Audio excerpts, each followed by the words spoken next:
Thank you, Mr. Chair, and thank you, Mr. Smith, for joining us. You know, most people are wondering why you are even here today.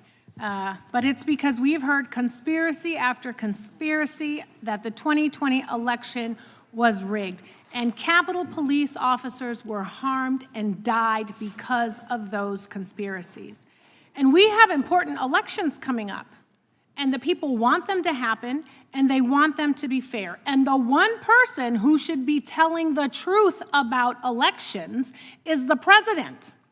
But Donald Trump has not and is still not telling the truth about the 2020 elections. In fact, there is a January 6th page on the taxpayer-funded White House website that says the election was stolen from Trump, a blatant, disproven lie he knows is totally false.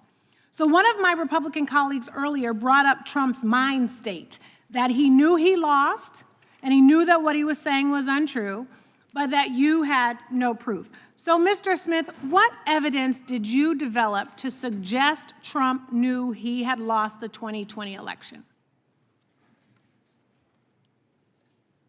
We had evidence from a variety of sources, evidence from people who were close to Donald Trump and who he relied on, people who wanted him to win the election, people who were employed by his campaign to help him win the election. Our evidence is that this was a conspiracy and that Donald Trump specifically sought to prey on party loyalty. Our investigation involved interviewing and subpoenaing records of Republicans because that's who Donald Trump sought to prey on to stay in office. And the reality is certain people refused to do that. The vice president refused to go along with that. People in various states' legislatures refused to go along with that. And the reality is that if we took this case to trial, a good number of our witnesses would be Republicans.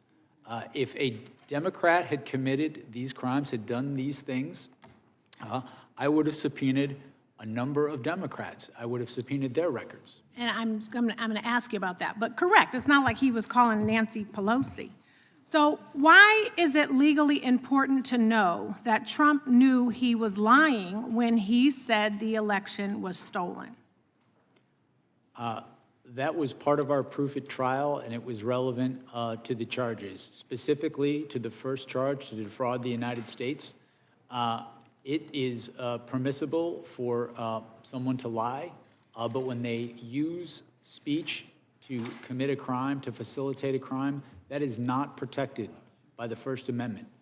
The Supreme Court has been very clear on that, and this very issue was litigated in the case. The defense raised this very issue.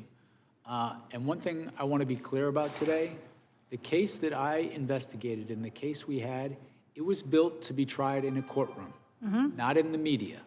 Our case was built to withstand the crucible of litigation, and our assessment was that we had proof beyond a reasonable doubt that would do that. So what I heard you say is that when you lie, and you know you're lying, and then you act on that lie to overturn the democratic process, that is a felony. A January 6er actually said, if I can't trust him, then who can I trust? Exactly.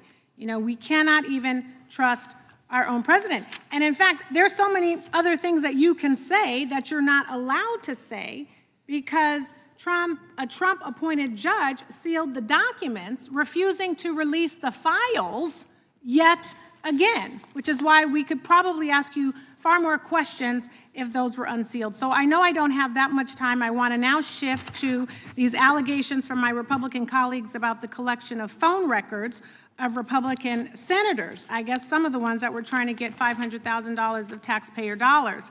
So many of the phone records of members were requested before you were appointed as special counsel, yes or no? That's true? Is that accurate? Yes, yeah. Some subpoenas occurred before I was special counsel. And what do you say to those who claim you chose to target Republicans because you only collected phone records for Republicans? The conspiracy I was investigating targeted Republicans. Right. As I mentioned earlier. That's right. And so you would have requested any relevant call records necessary for your investigation of a Republican or of a Democrat? That's correct. And to be clear, if a Democrat committed these acts, we would have sought those. I could just add one thing. We interviewed Rudy Giuliani in the course of this investigation, and we asked him, why did you, in one of the voicemails he left for the senator, mention the fact that it was Republicans that you were reaching out to? And he said, because the Democrats weren't going to help us, and even some Republicans wouldn't help us. And so our evidence shows repeatedly that the plan was to see if you could prey on people's party loyalty. Some of the gentlelady's expired. The gentlelady from... Thank you, I yield back.